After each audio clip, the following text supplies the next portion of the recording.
대림절 두 번째 주일로 평화를 상징하는 두 번째 초를 밝혔습니다. 폭력과 전쟁의 오늘, 평화를 염원하고 참 평화의 신 주님을 기다립니다.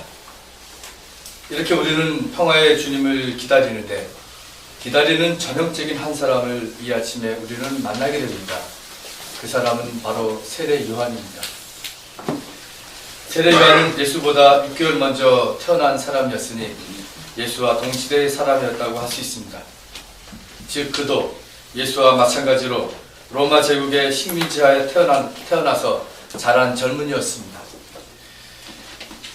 그리고 식민지 백성으로 나라에 이른 서름을 겪으며 유대교가 율법주의로 전락하고 지배자와 결탁한 종교가 된 것을 눈으로 보았습니다. 그리고 마침내 헤롯 왕의 불륜을 고발하여 참수형을 당합니다. 이렇게 짧은 예언자의 삶을 살다간 그의 삶은 그리스 로마 신화 속에 나오는 그 어떤 영웅의 이야기가 아니라 역사의 한복판에서 오고 있는 하나님의 나라를 선포하다가 마침내 불의한 권력에 의해서 살해를 당한 사람이었습니다. 그래서 예수의 오심을 이해하기 위해서는 이 세례 요한의 이야기를 먼저 이해하는 것은 매우 중요합니다. 세례 요한의 기록은 공간복음서, 마태복음, 마가복음, 누가복음, 그리고 요한복음까지 다 나옵니다. 그런데 이 모두가 다 서두에 잠깐 언급하고 사라집니다. 영국으로 보면 1장이 시작하기 전에 잠시 나타난 사람이었습니다. 그런 마지막에 모든 복음서나 요한복음서의 마지막 부분, 대부분의 기록은 예수의 삶과 죽음, 부활로 장식되어 있습니다. 이렇게 짧게 기록된 세례 요한의 이야기를 이해해야 나머지의 예수의 삶을 이해하는 데 많은 도움이 되는 것입니다. 마태복음에서도 나오고 마가복음에서도 나오는데 저는 문득 누가복음서에 눈이 갔습니다. 누가복음서는 세례 요한의 탄생을 단순히 태어났다 그것으로 끝나지 않고 자세하게 그의 삶의 배경을 이렇게 전하고 있습니다.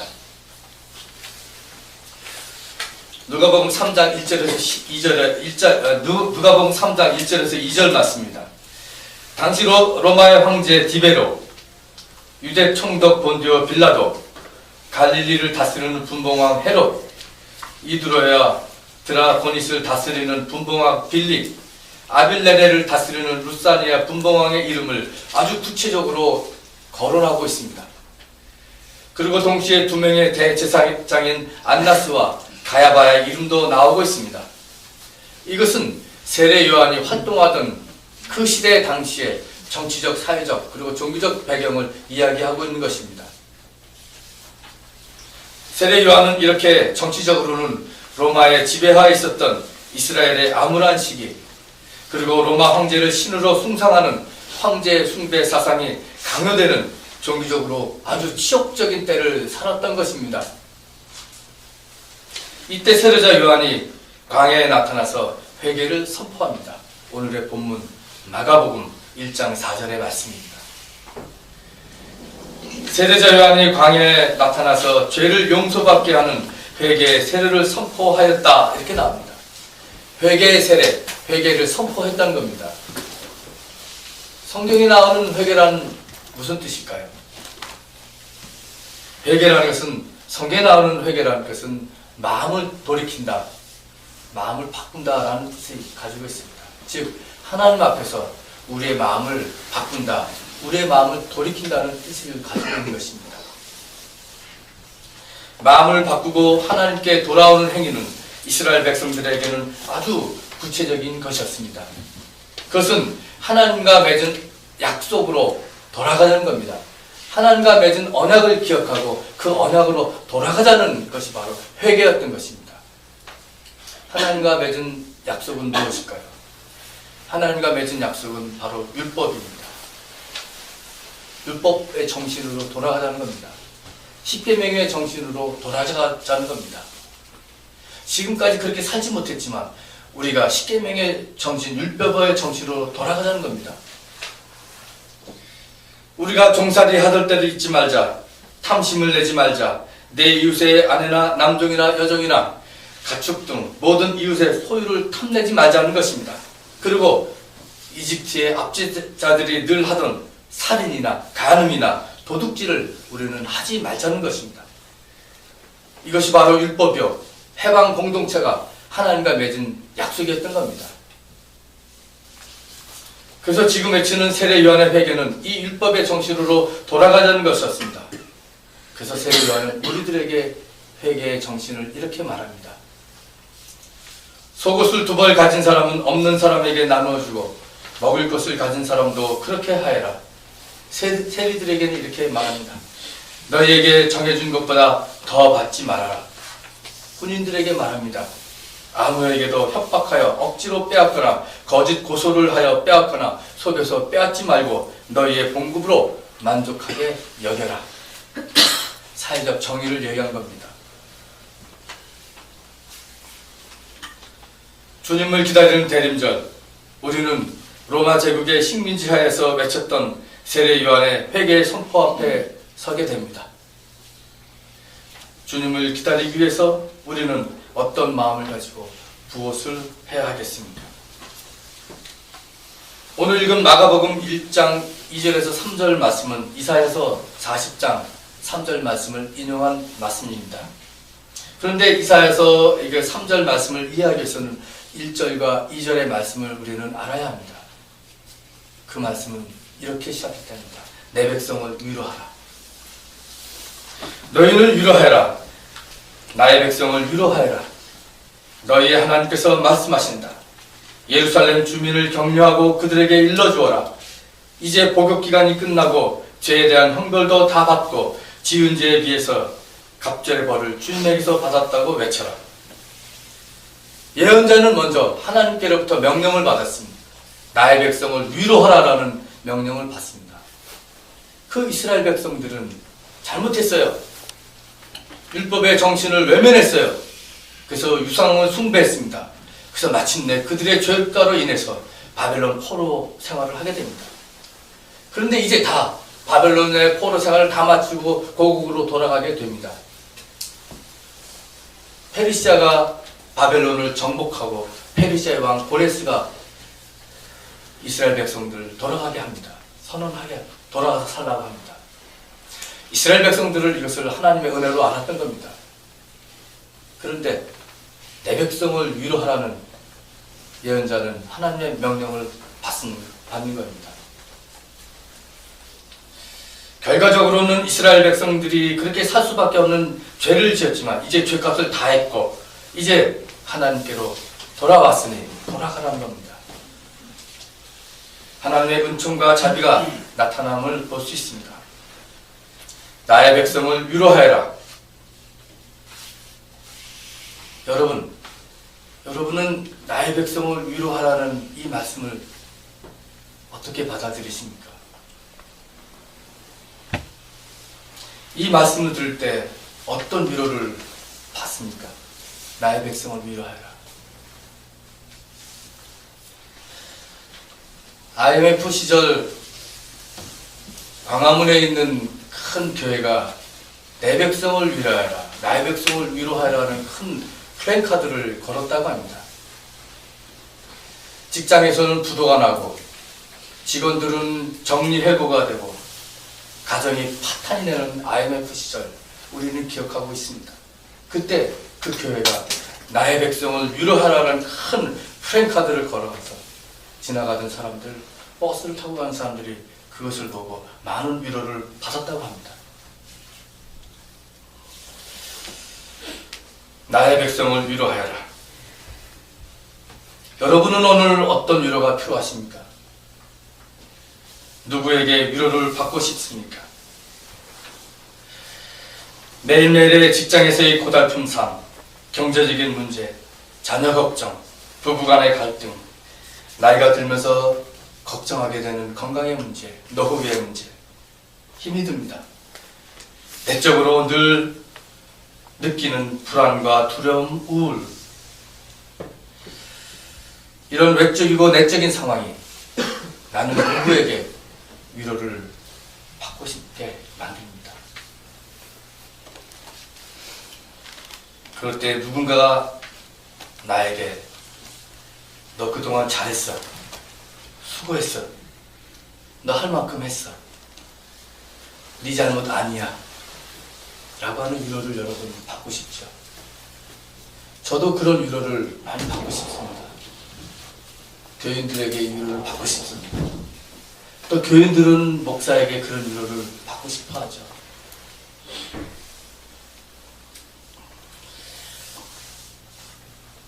제가 좋아하는 혜민 스님이 있습니다. 제가 한 번도 만나질 않았어요, 아직. 제가 학교 공부할 때 저희 학교에 와서 불교와 기독교와 대화를 모임하는데 그때 혜민인지 몰랐어요, 제가. 저 혜민이 한 분 계시는데 얼굴도 잘생기고 영어도 잘하는 거예요. 목사보다 더 잘해. 영어도 통역을 아주 기가 막히게 하는데 저 사람이 누군가 알고 보니까 한국에서 유명한 혜민 스님이라고 있더라고요. 혜민 스님이구나. 네, 혜민 스님 책을 가끔 제가 봅니다. 그 에세이를 보는데 이 목이 설교 시간에 스님 얘기를 했을 때는 멈추면 비로소 보이는 것들이라고 하는 에세이가 있습니다. 그 책을 보고 또 하나는 뭐 기억이 안 나는데 두 개를 봤는데 거의 위로라고 하는 말이 이렇게 나옵니다. 그 스님이 위로받겠다는 생각을 자꾸 하니 삶이 더 힘들게 느껴지는 것은 아닐까요? 자꾸 위로받겠다는 생각을 하면 그 누구도 내가 만족할 만큼 위로를 해주지 못해요. 차라리 마음 굳게 먹고 내 기도를 통해 나 스스로를 위로하고 남도 위로해줘야지요. 마음 먹으세요. 그때 위로가 되고 그때 힘이 납니다. 남에게 위로받겠다는 생각보다는 스스로가 자신을 위로하고 또 남도 위로하라는 겁니다. 그런데 성경을 자세히 보면 성경에서 나오는 위로는 내가 나 스스로에게 하는 위로, 그리고 남이 나에게 하는 그 위로를 넘어섭니다. 그 위로는 하나님께로부터 받는 위로입니다. 유한한 인간이 서로 주는 그런 위로가 아니라 무한하신 영원하신 하나님이 주시는 그런 위로를 말하고 있습니다. 그것은 궁극적인 위로입니다. 일시적인 위로가 아닙니다. 이스라엘 백성들이 포로 생활할 때 받았던 그 위로가 오늘 우리에게도 필요하지 않겠습니까?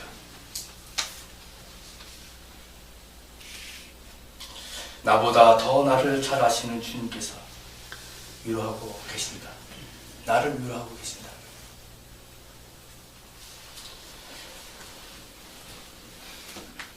말씀은 이어집니다. 한 소리가 외칩니다. 광야에 주님께서 오실 길을 닦고 주님께서 오실 큰 길을 사막에 곧게 내라고 말씀하십니다. 이 말씀을 보면 하나님의 위로를 받은 사람은 주님의 오심을 기다리며 큰 길을 닦는 사람이었습니다.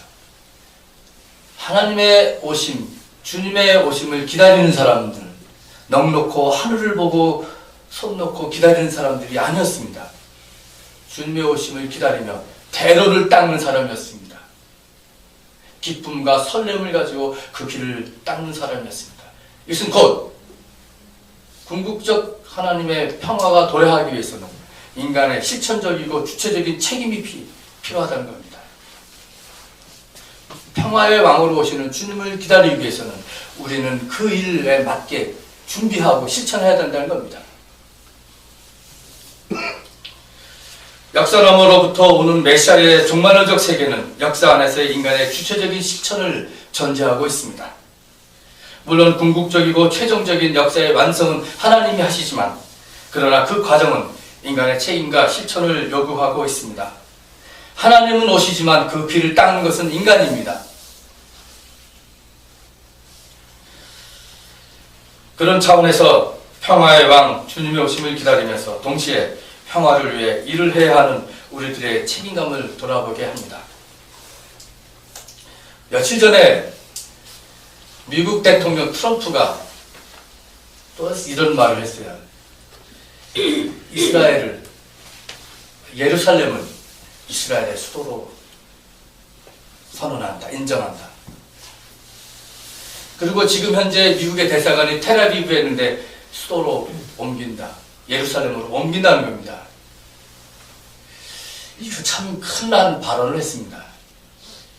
예루살렘은 기독교인, 유대인, 무슬림들이 함께 공존하는 도시입니다.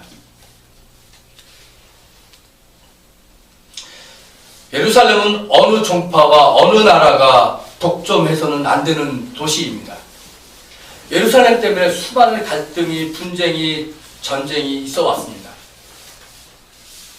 그래서 국제사회는 유엔을 중심으로 국제사회는 지금까지 예루살렘을 국제적 도시로 모든 나라가 인정하는 커먼 시티로 만들려고 했습니다. 그리고 그것을 바탕으로 제2 두 국가의 해법을 내놨습니다. 물론 이 두 국가의 해법도 팔레스타인 사람들 입장에서 보면 온당한 것이 아니었습니다. 부당한 것이었습니다. 2000년 동안 살고 있는데 어느 날 갑자기 이스라엘이 쳐들어와서 몰아내고 이스라엘 뒤에 미국이 있었고, 그리고 이 땅이 내 땅이라고 하니 이스라엘 팔레스타인 사람들에게는 정말 분통이 터지는 일이죠. 그래도 불구하고 국제사회가 두 국가 해법을 가지고 예루살렘을 중심으로 노력을 하고 있는데, 미국 대통령이라고 하는 사람이 어느 날 갑자기 예루살렘을 이스라엘 수도로만 인정한다고 선언을 하니까 이게 지금 큰일 난 겁니다. 전쟁이 일어날 기미가 보였습니다.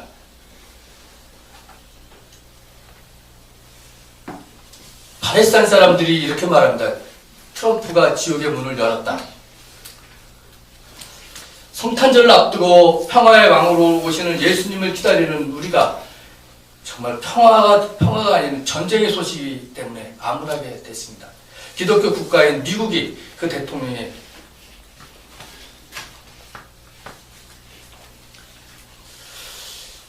지금까지 미국은 이스라엘만을 일방적으로 지원해왔습니다.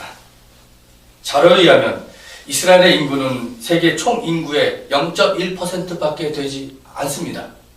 그런데 미국의 1년 예산 해외 원조액이 150억 달러인데 그 20%에 해당하는 30억 달러를 이스라엘에게 무상 지원해주고 있습니다.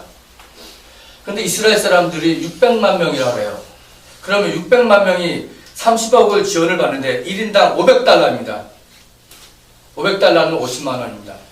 한 사람당 50만 원의 지원을 받고 있는 겁니다. 600만 명이 1년에 30억을 받는 겁니다. 미국으로부터 대서양을 건너서 이스라엘까지 지원하는 겁니다. 그것뿐이지 아십니까? 미국에는 수많은 유대인 단체와 단체들이 많이 있습니다. 기관들도 많이 있습니다. 이들이 돈을 합쳐서 1년에 100억 달러 정도의 돈이 이스라엘로 간다는 겁니다. 한반도를 위해서 워싱턴 DC에서 로비리스트들이 그렇게 활약하지 못합니다. 유대인들이 그렇게 활약을 합니다. 트럼프의 말 한마디로 지금까지 평화협상은 물거품이 되고 서아시아 지역, 중동 지역에 다시금 전쟁의 기미가 보이기 시작했습니다. 인류의 평화를 깨는 큰 죄악을 저지른 미국과 이스라엘 때문에 이번 성탄절이 걱정입니다. 우리는 어떻게 이 평화의 대로를 닦을 것인가? 올해도 우리 민족은 통일을 이루지 못한 채 한 해를 보내게 됩니다. 북한은 장거리 대륙간 탄도미사일을 발사했고 미국은 계속적으로 정치적으로 경제적으로 제재를 가하고 있습니다. 열릴 것 같았던 남북 이산 가족 만남은 실현되지 않았습니다. 한반도의 평화를 위해서 일하는 것은 오시는 주님을 예배하고 길을 닦는 우리의 실천적인 책임입니다.